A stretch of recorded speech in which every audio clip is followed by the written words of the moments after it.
Increase your fire department's efficiency with PS Tracks, the cloud-based software program that helps bring digital asset management to your crews. Discover how advanced tech streamlines equipment tracking, maintenance, and reporting. Get pricing or request a demo for your department today.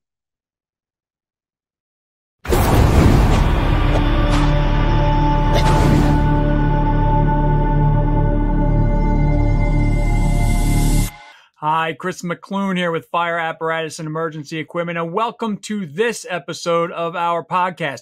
So far along the way with the podcast we've talked about the current apparatus purchasing environment. We've talked about how the current apparatus purchasing environment is impacting fleet maintenance, because that's created a number of different issues there. Today, we're going to talk about fleet maintenance again, but it's going to be a little bit more broad and not necessarily impacted by any outside influences like the current apparatus purchasing environment. We're going to talk about fleet management, fleet maintenance, and liability. My guests today are Chris Daly. He's a life member with the Goshen Fire Company in Chester County, Pennsylvania, and a 33-year veteran of the fire service, and also a police officer whose specialty is accident reconstruction.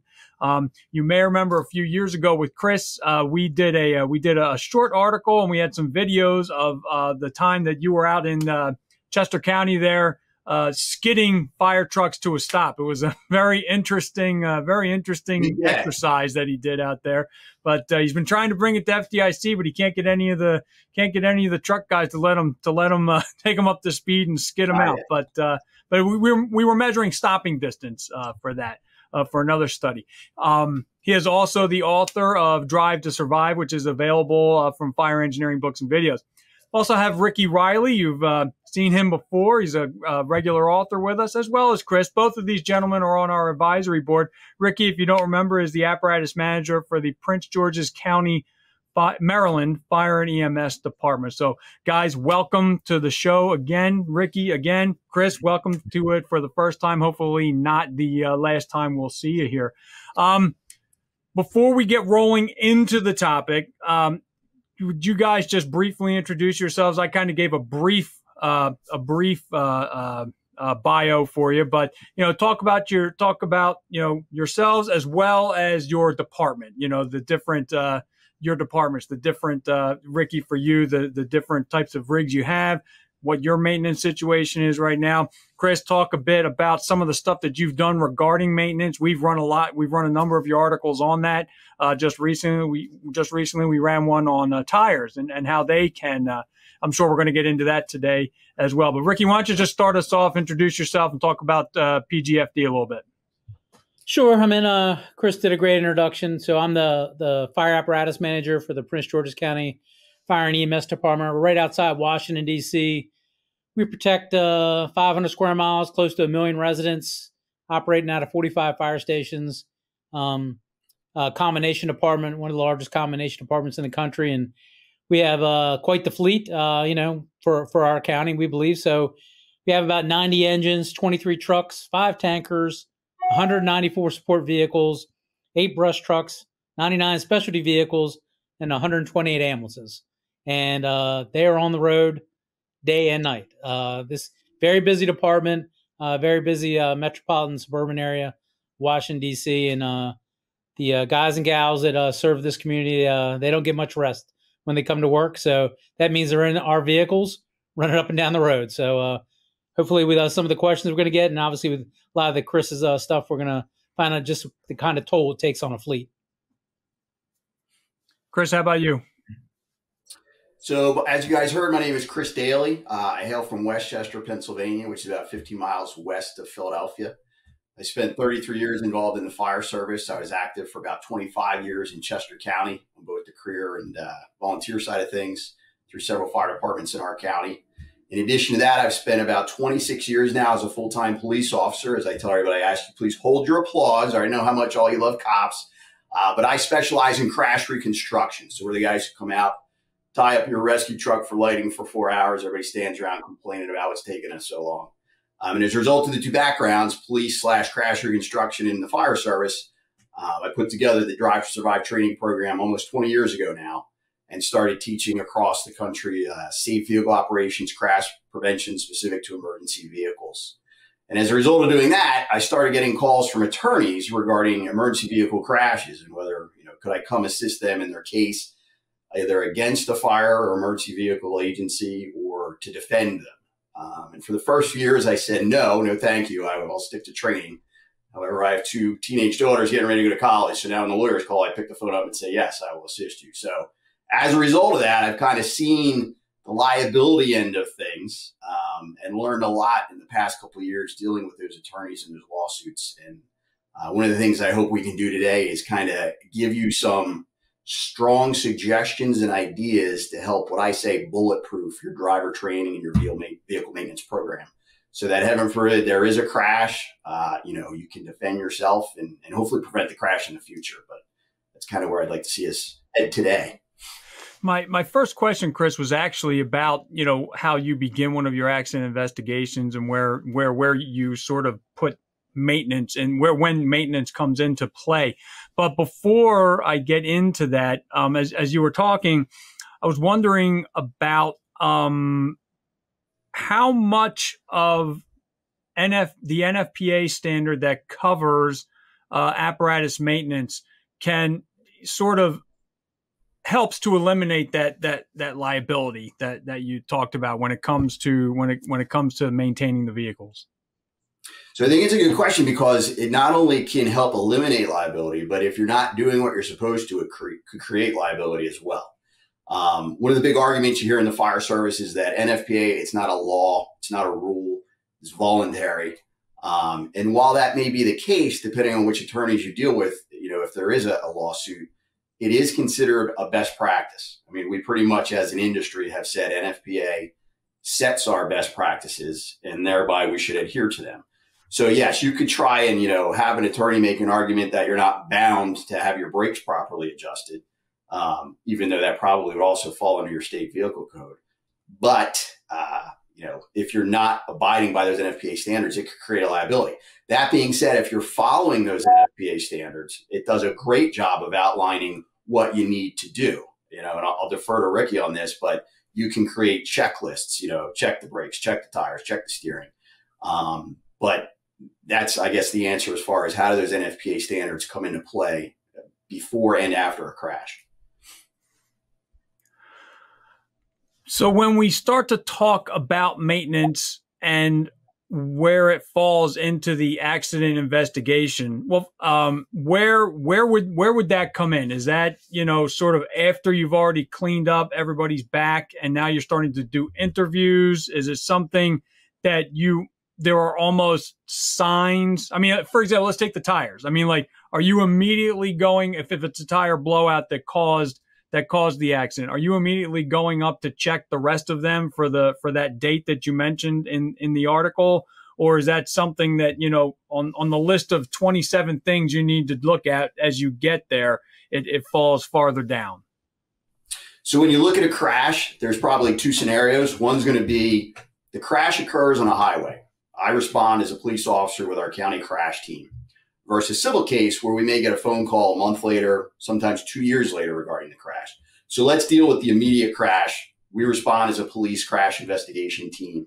Usually what will happen is if we were to get there and it's a fire truck or a commercial motor vehicle, because all we are commercial motor vehicles with fancy paint jobs when it all comes down to it. We're going to start our accident investigation just like we would, under any other circumstances.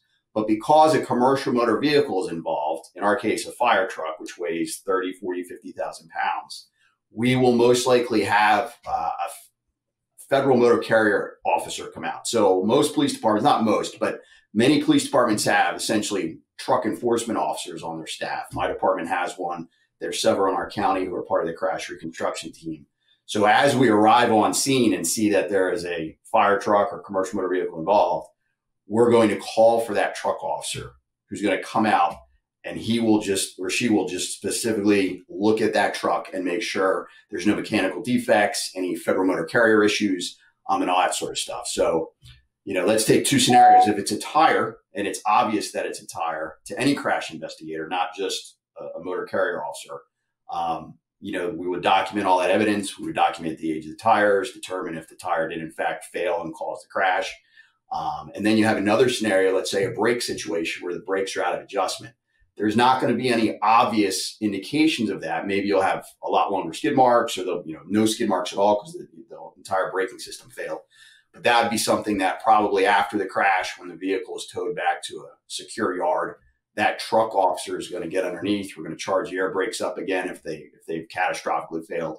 Measure the push rod strokes, make sure they're all in adjustment, make sure they're working, all that sort of stuff. So anytime there's a commercial motor vehicle crash that involves serious injuries or fatalities, we're bringing in a specific truck enforcement police officer as part of that crash investigation team to look at those issues. And then in the fire service, on the civil side of things, when a civil lawsuit could ensue, now you're going to have, all those things come up. Were the brakes properly adjusted? No, they were out of adjustment. So not only is that a motor vehicle code issue, now we have an NFPA standard issue because NFPA says your brakes are supposed to be properly adjusted. So now that attorney can go to the next level and say, well, why weren't they properly adjusted? Were they being inspected on a regular basis? Was the fire department doing their daily operational checks? And that's how it just cascades down the line as part of a lawsuit. Ricky, your department has rural, you talked a little bit about your response area and the types of rigs that you run. Your department has a really, really good mix of just about everything because of the makeup of the county. You've got tankers that are rolling to the more rural areas. You've got ambulances and pumpers and probably ladders as well and rescue trucks that are rolling on the beltway all the time. I don't know if it's the beltway, but you run a lot of highway. You run a lot of highway calls. Potential accidents are a reality for any of them. It could be, like tankers handle differently than regular rigs. What are the PM items checked daily by your career staff that you consider critical to reducing the likelihood of an accident? Well, I think Chris alluded to it, is that we use, the career firefighters in the fire stations or the volunteers have a check sheet that they go by daily. Then they have to do a weekly check on the apparatus and a monthly check. So that is tire tread depths. We give them the tool to do that. Brake stroke. Is the air system charged? Is it not charged? Is it losing air? Overnight. Oil, transmission. The air brakes. All that stuff's all in the daily, weekly, and monthly check. And then if they have any issues with any of that, then they send an email to the shop, and then it goes to a huge distribution list, and so everybody can see it. And then we decide who it gets assigned to. Is it a mechanical issue? Along with our mechanics, we have a robust number of outside vendors that help us with a lot of this. Maryland requires a state inspection every year of the motor vehicles, and we do an outside vendor that does that. So we're not liable for the Maryland State inspection. So that's what they check, the tire treads, the brake stroke, the vehicle has good seat belts, the big one's always like torn seats, whatever it is, they put it on that Maryland State inspection, then we have to fix it before we get the certificate. So the vehicle gets on the road. So most of it's, still old school, call on the telephone, and we'll try to get your fire truck fixed. So. All right, Chris, talk to me real quick about and I want you to comment on this too, Ricky, from what your role would be here.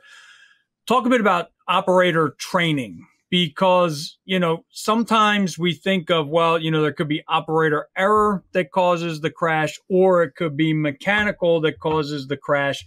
But there's also a big part of this that goes into when they get their EVOC training into what to do, for example, if there's a tire blowout, how to react, and where that all falls. So I guess talk about training's impact on maintenance and a little bit of the liability concerns there. So, NFPA does a nice job giving a template, and vehicle maintenance is referred to in several standards. So NFPA 1451, which deals with essentially with driver training, makes reference to those driver trainees being able to conduct an operational daily check, weekly check, etc., and refers them to 1911, which is now 1910. I kind of chuckled because here we're getting ready for this podcast, and within 2 weeks they changed the standard we're supposed to talk about. So anyway, 1910 is incorporating the 1911 standard and some others.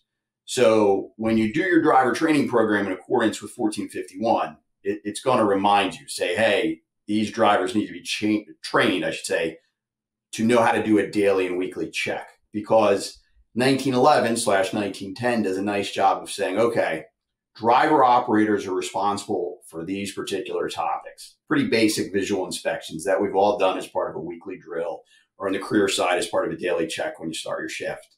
And then it says that there's other monthly checks, twice a year checks, and annual checks that are supposed to be done by much more qualified personnel. Your aerial apparatus inspections, your hose inspections, some of the more involved mechanical inspections that are done by emergency vehicle technicians, et cetera. So 1451 mentions it. 1911 explains what you're supposed to do. The NFPA 1500 standard, the health and safety standard, makes reference to driver training and being able to do those checks. And then there's some obscure, other standards that make reference to it. As an example, the safety officer standard says that the safety officer is responsible to make sure that the vehicles are being, checked and maintained in accordance with 1911/1910. So NFPA does a good job of outlining the training that those firefighters are supposed to get. When I was getting ready for today, I also found, and I'm going to look real quick, it's the EVT website, which is the Emergency Vehicle Technician Certification Commission. And what that does is it's actually providing a test that you could give to your members to show, again, further bulletproofing your program. Not only did we train these frontline drivers who were, assigned to however many tens or 20s or hundreds of remote stations how to do these, they passed this test, and that's kept in their document, in their file.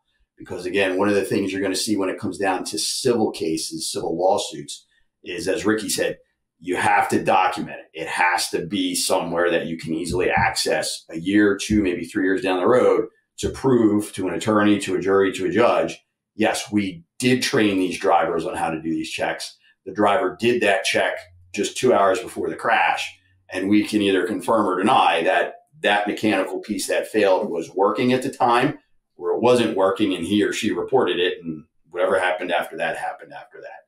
So is that a way of answering all that? Sure. Yeah. Did you have any comments on that aspect of it, Ricky, or no? Yes. I mean, I got to kind of agree with Chris. I mean, even in my, when I was still in Florida as the ops chief, that's one of the things the training bureau and I really started focusing on was the driver task books. So it's, this is his driver's license. This is his EVOC certificate. This is the hours of training he did backing up and going forward. So had to be signed by company officers, and then legibly signed by company officers. With it printed next to them that, hey, I spent 3 hours doing serpentine. So and like Chris said, we had a couple accidents, and the lawyer called into the training. And we were able to take this whole packet in. It was in the personnel file, had the person's training in it, all the training they received for each particular piece of apparatus. So, for an ambulance, he or she had to get checked off, an engine, a ladder truck, a tiller, a squad. They all had to do this checkoff sheet. So, our organization now has kind of moved to that, especially with our ladder trucks and our squads, to have that kind of a task book mentality for it. So that way, when it gets called in, into court, and we've been called in a couple times on cases. And once again, the documentation piece is not only the training, but the history of the vehicle. So, I mean, God, this was like a 2016 ambulance, so the file is, 9 to 12 inches thick of, every MSP, every brake chamber replacement, every tire replacement. You just take that documentation and give it to the lawyer, and here you go, man. Here's everything on that unit. So, like Chris said, documentation is critical, especially when we're going to go to court about an accident, even if it's not our fault, to make sure that our ducks are in the line. So, documentation is key. And we used to do equipment checks at our firehouse. I'm sorry, I shouldn't say that. We do equipment. I used to be in charge of the equipment checks. That's what I should have said. We do equipment checks every week at the firehouse. And I've always said that report is only as good as the person who's filling it out. It's only as good as the completeness that they bring to it. So, So, documentation, man, it's a great thing. And when one little item's missed, it can really ruin your day. I mean, and Chris, I'm sorry. Could I speak to something Ricky said? I'm sorry, that he made a comment that's very important about even if it's not our fault. And I've been involved in cases where it was a no-brainer. The fire department was not at fault. However, when the attorneys start going through the training records of the driver or the training history of the driver and the vehicle history, that there's some other issue that comes up, what should have been a slam dunk, make it go away, now there's suddenly an exposure there, and that lawsuit gets a little bit more legs when it should have just gone away because the fire department clearly wasn't at fault. So that's something we need to be aware of, is because we are in this industry and we are bound by these standards. If we're not adhering to them, I hate to say it, 100%, you could open yourself up as an exposure to a liability in a case where you weren't at fault in the first place, but now all of a sudden there's an issue. So something very important to keep in mind. I was just going to comment when you're talking about doing the apparatus checks. I mean, we get, we have, 45 plus technicians that are they're paid to drive the apparatus. So there's more than 45, but we have 45 fire stations, and then, you get in the morning at work and you open up your email at 6 o'clock and there's 5 emails from this one guy, and you're just like, oh God, it's this guy again. But I mean, that is the guy, you roll your eyes. I know I do. But he's checking the apparatus, hey, this light's bad, this, we need more oil, whatever it is. But I mean, that's the person that, if I'm a firefighter or I'm an officer, that's who I want to be riding with. Somebody takes right. the time and effort to make sure the rig's in perfect condition or as best it can be, or he's documenting that, hey, look, I found this stuff wrong with the rig. Hey, apparatus shop, what are you going to do about it? Because right. now I put it on your plate. And if you don't fix it, then if I go out and get an accident, then I'm just going to have an email trail of, hey, the apparatus shop didn't fix it. So, I mean, that, we usually, the technicians have done a great job now is that, hey, it's a safety issue or it's not a safety issue. Because if they use that safety word, that rig's going out of service in the next 30 seconds. And it's coming to the shop or getting towed here or whatever it is. So.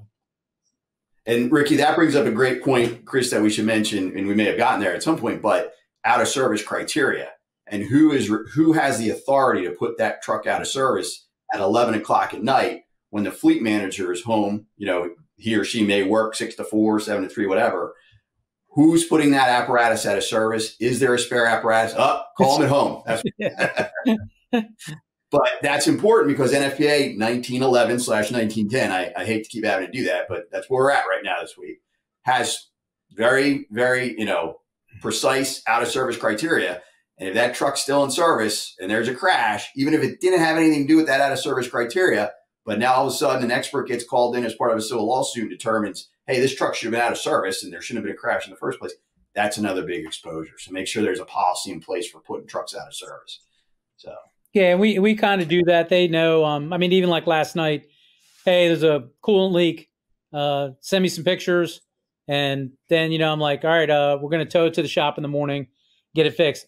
Oh, no, I think we fixed it. I'm like, yeah, that's not how this works. You rung the bell already, man. You're not going to go right down the road. The coolant line completely break. Coolant dumps all over the place. You skid off the side of the road, hit a car, and then we're all going to be in trouble. So, I mean, if it's not me they're calling, then it's the garage supervisor if they can't get a hold of one of the two of us. And then we help them make that decision. Hey, swap into a reserve rig, or hey, the rig's out of service, we'll take care of it in the morning. So, Chris, I was hoping you could get into as much as we possibly can in this kind of forum. Talk about department's liability for short-sighted maintenance that leads to an accident. Like get into, when they're found liable, what is going to happen after that?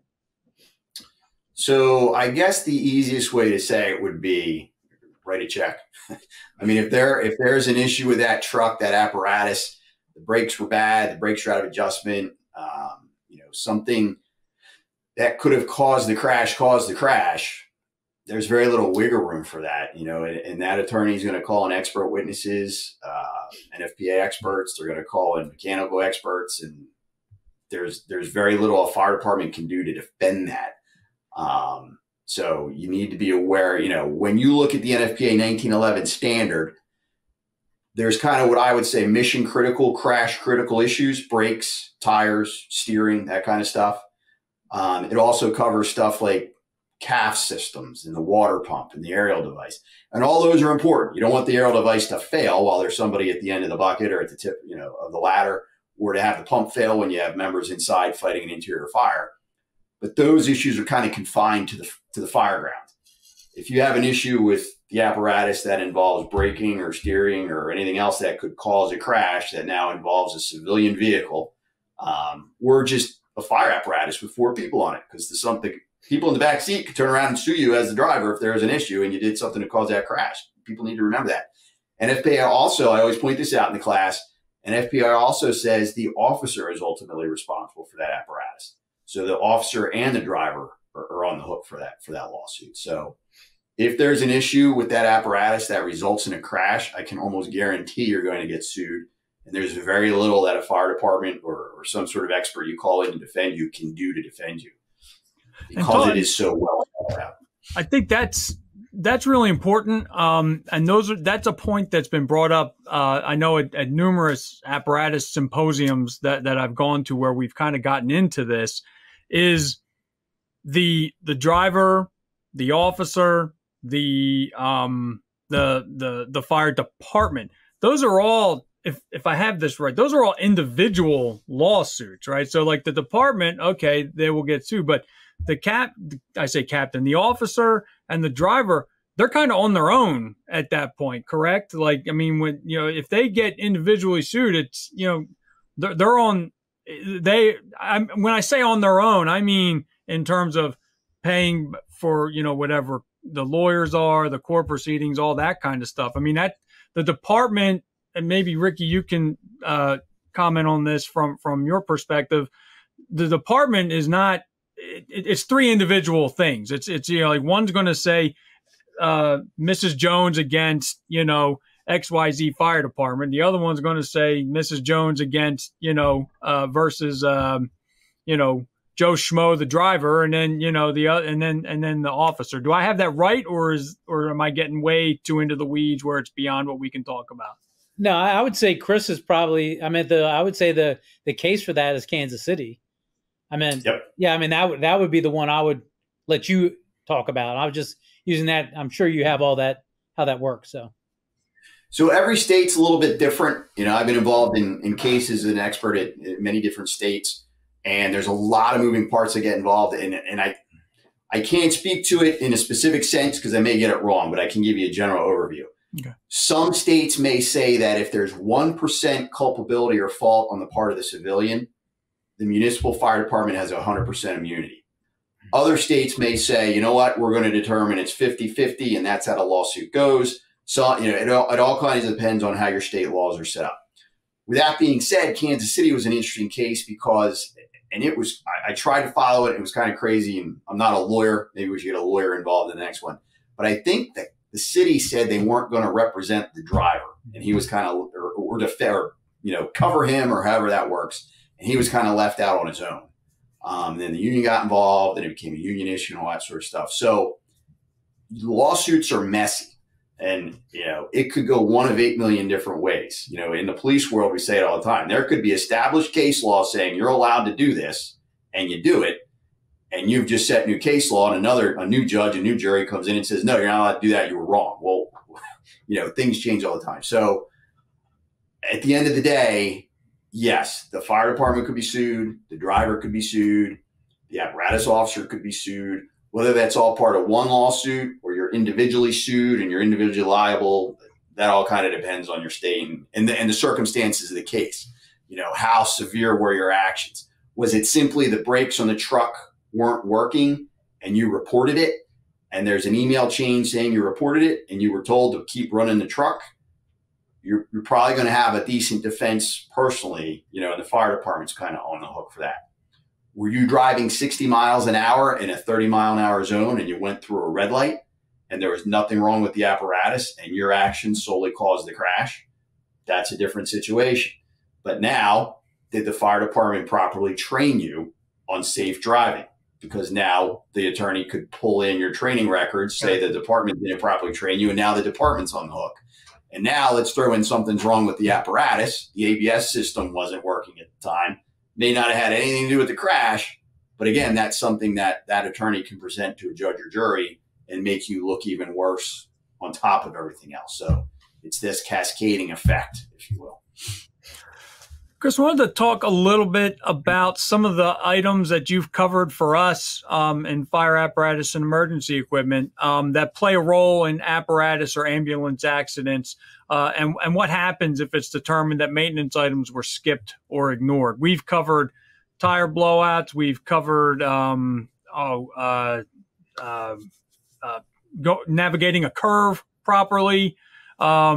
We've covered rollovers. We've covered what to do if it starts to leave the road, all that type of stuff. Talk about some of the things that you've written about for us that apply here. So when it comes to crash causation related to mechanical defects, I would say the biggest ones are tires, tire blowouts, hydroplaning because of bad tread and all that sort of stuff, and braking systems. Steering issues can be an issue, but I don't know of many case studies where steering failure in the middle of driving down the road caused a crash. But there's plenty of case studies of tire blowouts. We just had one. Fortunately, it didn't result in fatalities about a month ago. I saw online, a department bought a used truck and I think was driving it home to the new station and the tire blew out and resulted in a crash. There's 2 significant case studies in which the brakes weren't properly adjusted.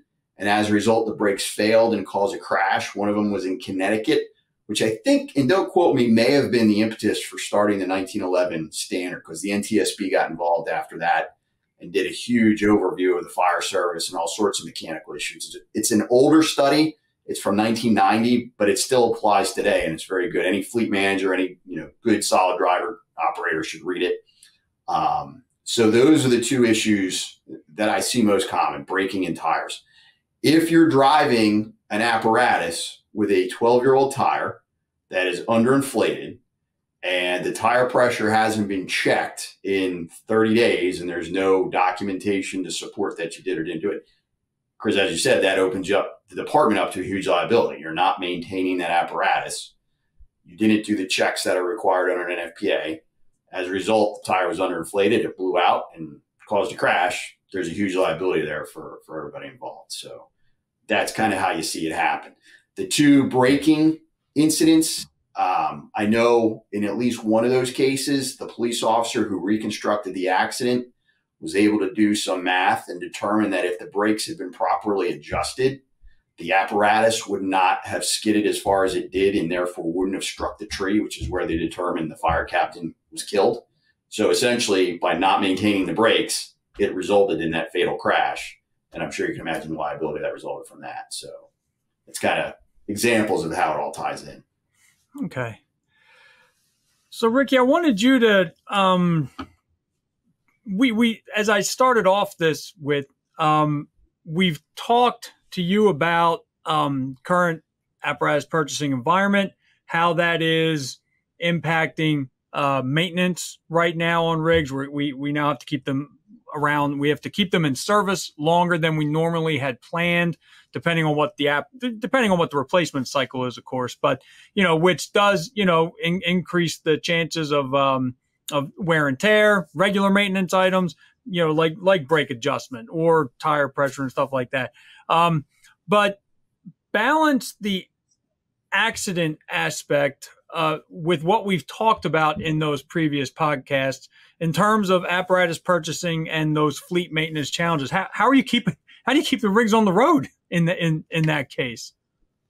I mean, I've got 7 wrecked ambulances out there right now that are waiting in line to get to. I'm at 7 accident repairs and 2 totaled, sitting out in the fleet right now, and now it's just waiting our turn to get into the repair shops. They are suffering as the manufacturers are with skilled workers, people that can paint, people that can do sheet metal work.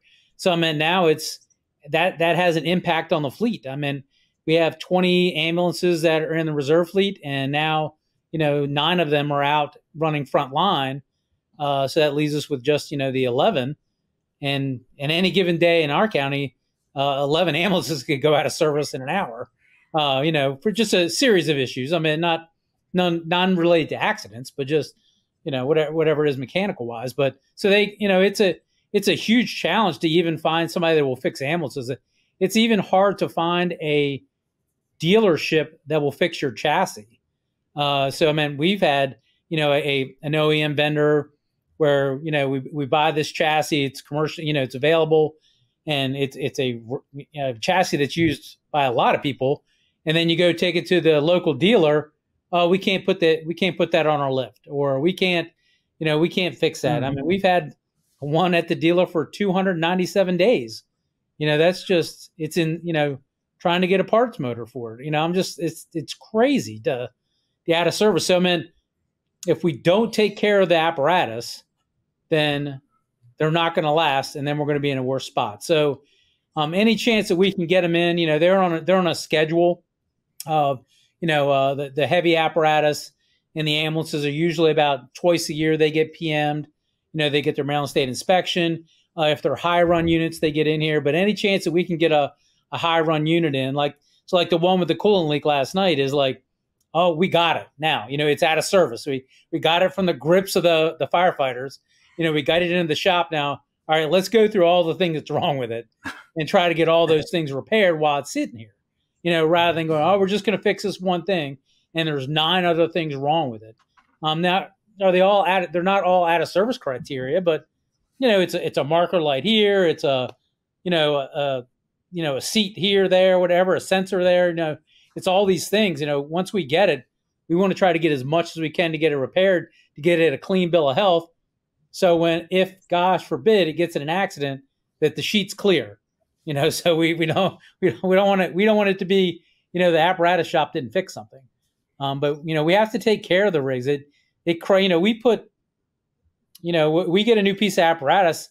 What our firefighters don't realize is that the shop already has like 2 years into that apparatus. I mean, so we got 2 years of our lives of getting the money from the fire chief gives us the money to do it, getting the rig spec, going to all the engineering conferences, getting it here, getting it outfitted, fixing all the knick-knack stuff, and then we give it to the fire station, and then it's hell on wheels. I mean, they're running hundreds of calls and driving everywhere, and we're like, oh, please give it back to us. These are our babies. We want to make sure that they last, and they're gonna have to last. Nobody, we talked about it with FDNY and DCFD. None of us can buy apparatus quick enough to repair or replace the units that are in our fleet. All our our processes, all our planning has gone out the window because the apparatus manufacturers can't build us fire trucks fast enough or get it to us in a timely fashion. So the truck that we're keeping for, our frontline engines is maybe 7 years. I mean, I have one that's less than 5 years. It's got 157,000 miles on it. I mean, I'm sure for New York and DC, they're all in that area. But I mean, 157,000 miles, Chris, in your organization, that's a lifetime of an apparatus. I mean, for us, it's less than 5 years, and we can't buy equipment fast enough to replace them. To get them out into reserve status, and then transition them out of the fleet. I mean, they're tired. I mean, we looked at purchasing and lease purchasing, but man, when we get done with a piece of apparatus like DC and New York, nobody in their right mind is going to buy that fire truck. I mean, they got to be really desperate to buy a rig from one of the three of us, that we had on the show the other day. So, once again, but keeping those maintenance records. I mean, I did one this morning looking at a rig that's from, 2012, in the file. And once again, it's like this thick of every piece and we're still a lot of paper. And I like paper personally. We don't have enough time to scan every invoice that comes in and put it in the file and make folders and stuff. But man, having those pieces of documentation, and that'll save you a cord. It's, I'm not in charge of the training, but that aspect, they've certainly taken a lot better look at here in the last couple of years. We had a lot of accidents with our long-nosed ambulances whether it be Dodge, Ford, or anything like that, is because we were training them on the Freightliner in EVOC, and then they go out into the field, and now they got another 2 feet of ambulance in front of them, and they're having all these accidents. And thank goodness the ops chief and the safety officers, saw the problem between the training and what vehicle they were actually in, and so we got that taken care of, and it's cut down on some of our accidents. So sorry I went on that rant there, but no, that's okay. And it's kind of, I have a follow-up question for that. As you were talking, I've mentioned before, and I'm dating myself, not necessarily among the three of us, but among anyone who's younger listening or watching. I'm a big Emergency fan of the show from the 70s. Yeah, I was going to ask if you could put that helmet on your head that's behind you. That's a classic. It's a classic. Sorry, Chris, go ahead. Anyways, it won't fit, believe me. But if you really want me to, I'll do it at the end. Anyways, so there is one episode where Johnny and Roy are constantly tinkering with Squad 51 because they've decided they've figured out what's wrong with it and that they can fix it. And the maintenance guys hate it. The grouchy maintenance guy that would come out to see them and harangue them a little bit and then finally put the thing back together for them. When you were talking about how we finally got him out of the firefighters' hands, how do you probably easy to do there because you're a larger department, you've got things that steps that people need to take when a problem is identified, but you also have we also have a ton of volunteer fire departments out there and so it's almost a two-part question. What advice would you give to the leadership of those volunteer fire companies to get the firemen to leave it alone and get somebody in who really knows what they're doing to fix it? And second, and I've already forgotten the second part of that, so I'm going to ask that of both of you. How do you get them to stop tinkering around with it themselves in order to get it back in service? Because, I'm sorry, the other part is there is no doubt, whether we're in today's times or 10 years ago, something's goofy with it, to just get it back to the station, patch it up, because we were talking about, Ricky, keeping those rigs on the road and when you have to take them out of service. But there are places that probably are doing everything they possibly can to keep that truck in service so it doesn't have to go out of service. There's a real temptation to try to fix it yourself just to kind of keep it going. So how do you get, the Saturday grease monkeys to stay out from under the hood or under the cab? And then how do you also kind of try to eliminate that temptation to do it yourself? So that was a huge challenge for us. I would say as the skilled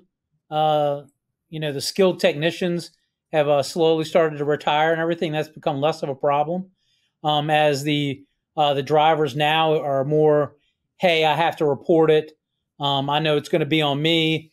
I would say since 2016, with every piece of new apparatus, the captain and the station technician and the volunteer leadership all have to sign a piece of paper saying, hey, look, the apparatus shop fixes the apparatus. You report it to us, we'll fix it. But once again, if the truck breaks down and then they bring me a list that's 3 pages long, then I know that they have not wanted to give the truck up. So we definitely have started paying a lot of attention to that. Telematics has started to help us a little bit. Geotab is another program that we use that kind of helps us understand mileage, helps us understand things that are going wrong with the rig. With Pierce Telematics, it tells us a whole series of things, whether it be the soot level in the death canister, whether steps are down, they're driving with this out, or the doors open. It's just a plethora of information, which we're starting to learn how to cut down a little bit. The emails have been a little crazy, but I think employees now realize that if they start messing with these things, that they're going to get held liable also. I mean, that's what I was going to say. Do you get into that liability with them when you're sort of saying like, hey, knock it off? do you get into the liability aspect of it to explain, like, look, man, you guys keep messing around with this, there's going to be a real problem, and you've opened yourself and the entire department up to a whole host of situations that we really do not want. I mean, we had some guy drill into the dash, and I don't know how he didn't hit the airbag. I mean, that would have cured him of the problem of drilling. But we basically now say, hey, you don't drill, you don't move equipment around, you don't do anything. That is the shop's job. Please report it to us, and we'll work with you. And that's to help protect them, because I have the certified mechanics, or I have a certified vendor to take care of all that. To once again to not see Chris in the courtroom on the opposite side of the table, going, hey, how did this tool get in the cab, fly around and hit somebody when it's not secured by a NFPA approved bracket that it has non-G protection and all that sort of stuff, just as an example. So, Chris, how about you? How do you suggest we address the temptation to just do enough to keep it out on the road, as well as how have you found it to get maybe the to get the rigs out of the firefighters' hands so that they're fixed properly? So I think, Ricky, yeah, like if you touch it, you own it. I mean, that's going to come back to haunt you if you do anything. And, I look at the three of us, and we all probably joined around the same time. And back in 1990, I remember three of us replacing the steering box on an engine with absolutely no mechanical training whatsoever. But it's a volunteer department, and I think what we need to remember too, and what's important to point out, is that you have a place the size of PG or FDNY or some of these other larger agencies that have a shop dedicated just to the apparatus, just to the fire trucks, just to the ambulances. Then you have this middle of the road situation, which I ran into an example a few months ago. At one of the breaks, an engineer came up to me and told me how their ladder truck had an issue with the rear wheel assembly on the axle. And they have a municipal shop, but it's not dedicated to fire apparatus. They're doing trash trucks. They're doing, the police cars. They're doing everything else that municipality owns. And this is a large city in northeast part of the country. And what the shop did was they pulled the rear wheel assembly off a trash truck, put it on the fire truck. And the engineer, rightfully so, was losing his mind. And he's like, how do I address this? He said they didn't even change the color of the paint. It's like a white wheel rim on our red fire truck. So I said, all you can do in that situation, because, you're at the mercy of these municipalities, is to document that you guys tried to do the right thing. And, admittedly, some folks are at the mercy. So there's that middle of the road. Then you have the places that are in the middle of nowhere where there might not be a shop within 100 miles. So they are kind of reliant on our old school methodology of, if it's broke, we're going to handle it ourselves. Fortunately, in those scenarios, oftentimes you have a lot of situations where your in-house personnel have those skills. You may have the local diesel mechanic as your captain, or the tow truck operator as your assistant chief. What I would recommend for those agencies is spend the money, have that person take the EVT certification. You know what I mean? If that's how you're going to handle it, memorialize it in policy, make sure you have the right tools and equipment, and try and negate that liability. Talk to your insurance company. What do you need to do to make sure that if you're doing things in-house, because that's the only way you can do it, you're covered if there's a failure of some sort and there's a crash. So that would be my suggestion there.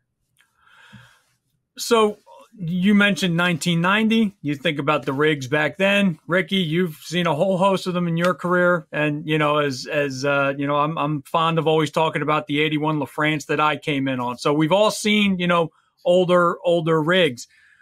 We now live in an era of the most sophisticated and safest fire apparatus that have ever been designed and built. How do you keep fire departments from getting complacent when it comes to maintenance of those rigs, because they're so sophisticated, because they're so safe, because we're almost expecting, like our cars at home, to tell us when there is an issue? How do we battle complacency with that? So, ours is, once again, going back to that geo tab and the telematics, we keep tabs on it, but, we have ours is a standard set, every X amount of miles or every X amount of months, it's coming in to get PM. and then we're going to address the list. And so, I mean, it's not a thought process for them. It's hey, this day it's got to go get a PM. Here's the reserve, take care of it. Or, with our organization, hey, we're going to take the truck out of service.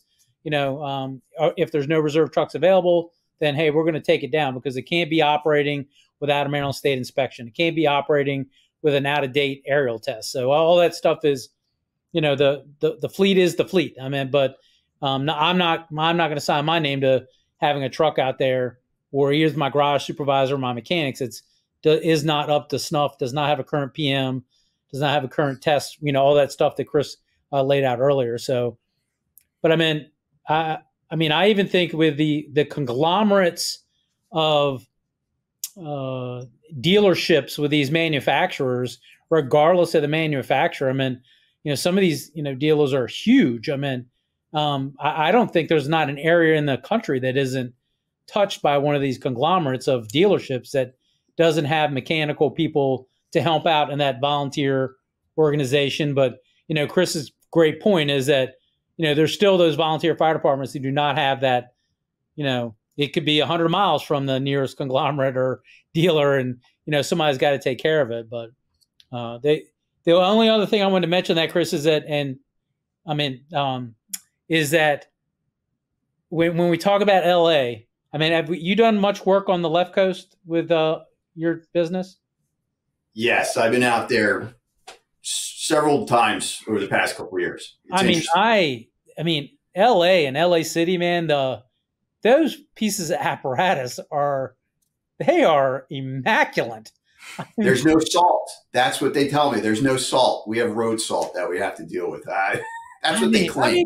There's dirt, there's grime, you look at, all these pictures from like the station inspections, because I follow a lot of the firehouses from LA and I'm like, man, if my fire truck could look like that. And underneath it is amazing. And the maybe it's because the traffic's so bad, they can't go fast and ding them up. I don't know, but But it's the amount of intensity that they put into their maintenance, Chris, that would be a good, we could get the LA fleet guy on, the LA City fleet guy on just to, how much time they must spend in that. And I assume they've done pretty good. And when they go to court, look, if they're getting all the grease and dirt from under the frame rail, I would imagine all the other processes are probably in pretty good spots. So, well, I do have a left coast quick story to tell. And I thought of it when you were talking about some things earlier. I did teach at a large agency out there. I won't say who. They had their own shop. They have a huge fleet. And they're spread out. So, there's those stations we all dream of being assigned to. No chiefs ever show up maybe every 2 months. The fleet guys have a hard time. And we were talking about the annual weight requirement. You have to have your truck weighed every year under an FPA 1911/1910. And what was happening was, these tiller ladders would go out to these remote stations and the guys would totally MacGyver them to their own specification. They're putting giant diamond plate saw boxes near the tip where the tillerman sits. And then when they did the annual weight certification, the shop couldn't figure out why the rear axle kept being overweight. What they figured out was these guys were doing self-modification. So there's a great example of if you self-modify your apparatus, especially if you're under a bigger fleet organization, you're taking the responsibility on. You've just made the truck overweight. And if there's an issue, it can come back to haunt you. So I guess in a way, it's all about education too. Yes. Like the example that comes to mind for me in terms of sort of the complacency that I was getting at was there was a fire department out this way. They were getting ready to install diesel exhaust capturing systems in their firehouse, and they were all newer trucks, and there were, I heard it a number of times from people there, but these all they all burn clean now. There's no problem. We don't need, we don't have the diesel soot blowing out the side of the truck anymore. And it was really, trying to explain to them, no, there are still exhaust. There's still stuff in the exhaust. It's just really, really, really, really, really lessened to a degree. So, there's that, there's a complacency. Well, they burn so clean now, it doesn't matter. Well, no, it still does. We still need to capture it and get rid of it. But did you have anything, Chris, in terms of complacency, in terms of, how the modern rigs are so safe, they're so sophisticated, have you come across that in any of the investigations that you've done where, somebody was just like, well, it's so new, I didn't think I had to do it, kind of almost.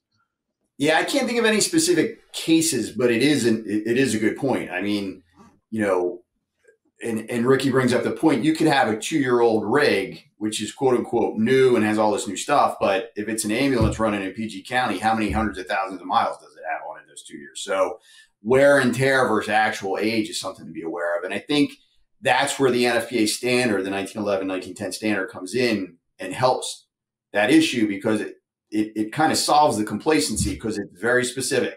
This is what's supposed to be checked on a daily basis or within 24 hours of a run.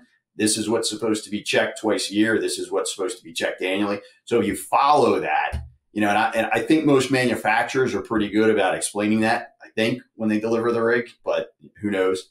And then, like Ricky said, a lot of those dealerships also have those trucks and the fleet type repair guys who go out to the stations and address the apparatus for the volunteer departments like Chris and I run with, where you have 8 or 9 or 10 apparatus. So you don't have your own fleet person. So there's that follow up as well. And they're pretty good about saying you need to do this, this, and this. Once you kind of sign on to them, they'll remind you, hey, you're due for your aerial test. You're due for your hose test. And Chris, one thing I wanted to point out, which I started to see in Chester County, departments going in together and hiring a specific EVT mechanic. And then, that person is assigned to a particular firehouse that has the room where all their tools and their equipment is. And, such and such fire station on Mondays, they somehow shuttle, or he'll go get the truck and bring it down and do all that sort of stuff. So if you get creative, you may not have 500 pieces of apparatus in a full-time fleet place, but in those busier suburban areas like ours, where you're seeing the volunteer or the combination departments, there's ways to address that, and kind of address that liability and that complacency. So something else to keep in mind.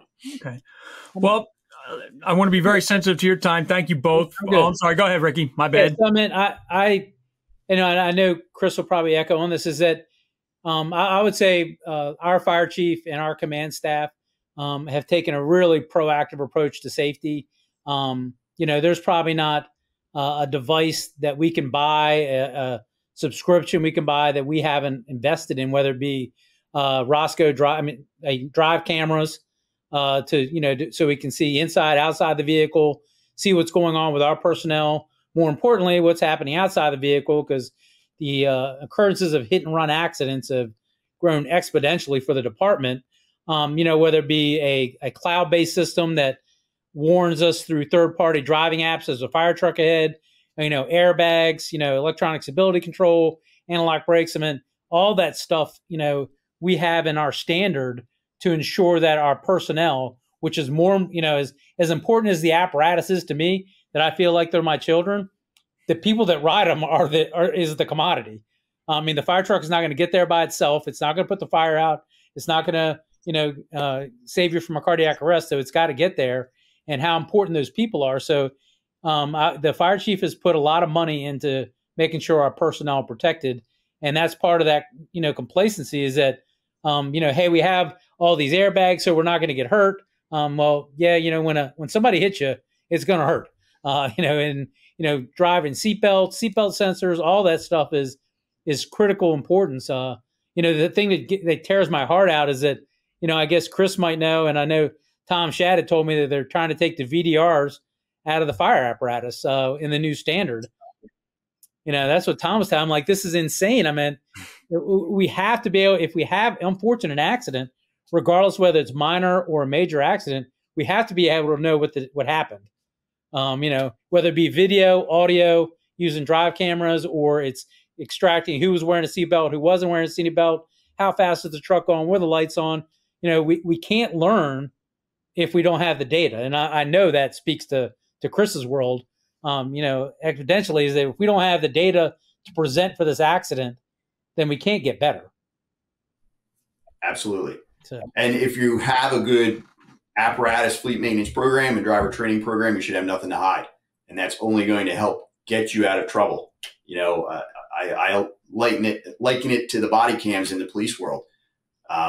Police officers were resistant at first, but now there's not a cop I know who wouldn't hit the street without it, because all we've ever done is gotten ourselves out, defended ourselves with the body cam, the video. So if you're driving responsibly in a fire apparatus or an ambulance and you have an MVR, a mobile vehicle recording device, it's going to show that you weren't at fault, and if you were at fault, well, that's an issue we'll have to address through training and everything else. So I hadn't heard that, but hopefully they keep them in. Yeah, I think that's what Tom was telling me. They were taking out the VDR. I mean, obviously I guess the departments can keep it in. I don't know what that cost is with all those sensors, but and then obviously all the other stuff that's put out there. I just I was happy to see our department backs that. We do have a lot of accidents. A lot of them are not our fault, but that we have all these safety items, and I think I've witnessed as a consultant where people will try to cut safety items to help cut the cost of the vehicle. And, I just don't think they're taking their personnel safety or their firefighter safety look at, if you're riding down the road and you get hit, some truck comes across a median and hits you, that isn't the time to go, hey, we cut their front airbags out, to save money. That's just not the case of it. I mean, airbags are there to save, are there to save the people inside the vehicle. It's not, you can have a great cab, but airbags are for the people inside the vehicle. So. Well, I want to thank both of you for jumping in on this. It actually sounds like there probably ought to be a follow-up. I think after this, we could do a whole one on just NFPA 1911/1910 alone, and all the different considerations there. But just to wrap us up, do either of you or both of you have any general comments on what we've been talking about? Ricky, I'll start with you. Do you have any general comments about what we discussed today? No, I'll echo Chris. I mean, driver's training, driver's documentation, making sure that they're learning in the vehicle that they're actually going to be driving, rather than, some old reserve that's sitting out there, and then you put them in a brand new, 2022 rig that handles different or may have a different load of water, or, center of gravity is getting them in that vehicle. And then obviously the maintenance portion is as fleet managers, whether it be in the FDNY, PGFD, or DCFD, or your local fire department, is, hey man, when I look at firefighters close calls, 70% of the time I don't recognize this fire department name that's gotten into an accident or had a tragedy. So you need to be paying attention to all this stuff that's going on in the world with the maintenance programs, the safety programs, making sure that you're getting your fire truck serviced, because unfortunately you never know when that bad thing's going to happen to you. So I think that's it. I'm anxious to hear what Chris has to follow up with. Yeah, I echo that. I mean, as fleet managers, as chief officers, as line officers, drivers, engineers, make sure you're intimately familiar with NFPA 1451 regarding the driver training requirements, 1911/1910, which are those vehicle maintenance requirements. Know what you're responsible for, especially those daily and operational checks. And the chiefs and the fleet managers need to know, what are we responsible in the bigger scheme of things, as far as the annual certifications and annual inspections and that kind of stuff. Remember, as we discussed, if you touch it, you own it. So as far as those field modifications, I think those days are over. Make sure everything is, approved by either your fleet manager or the manufacturer if you're going to make any sort of modification in the field. And document. I can't tell you how many times, that one piece of paper makes or breaks a case. And I always go down to, I call it the Home Depot rule in my house. I'll have 18 Home Depot receipts in my wallet. And then when I have to return that one thing, I'm missing that receipt. That's the receipt that I needed. And now I'm stuck with whatever it is, right? So find a way, whether it's old school paper or some sort of modern digital technology, to make sure you have all that readily available if you need it for your apparatus and your drivers. All right, perfect. Well, again, my thanks to both of you, Ricky Riley and Chris Daly, for joining me today to talk about this. If you have any questions about anything you've heard about today, feel free to email me at chris.mcloone@clarionevents.com. I'll get to Ricky and I'll get to Chris, and we'll get those questions answered. If you have other topics you'd like to see us address, please let us know, and we will put together a panel of people who will be able to get you through. So again, this has been Chris Mc Loone with Fire Apparatus and Emergency Equipment. Have a good one and stay safe.